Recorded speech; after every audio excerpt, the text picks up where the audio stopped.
Hello guys, and welcome to another video from Vintage Radar. Today I'm going to show you how to change the light settings on your Casio G-Shock powered by the module 5081. This is the Casio GA100, so it is going to work for all variants as long as they have the module 5081.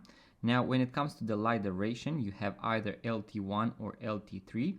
LT1 stands for 1.5 seconds and LT3 for 3 seconds. If I press the reverse button, so the top pusher on the right side, the light is going to switch on, and as you can see I have it on for 3 seconds. Now in order to change that, we are going to press and hold the adjust button for around 4 seconds.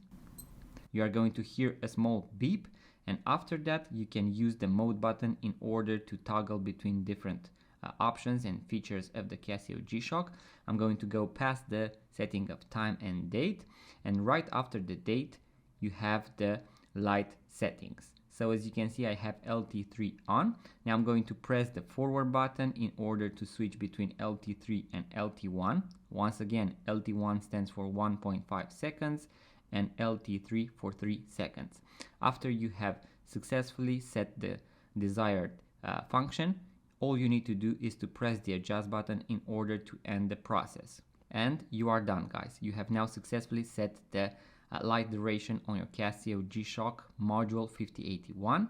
In case you found value from this video, make sure to give it a thumbs up, and also if you are into watches, vintage watches, watch tutorials, make sure to subscribe to this YouTube channel, leave a comment, and I'm also going to make a full guide on all the functions and features, guys, of this Casio G-Shock watch, so the module 5081, in case you are interested, link in the description box below.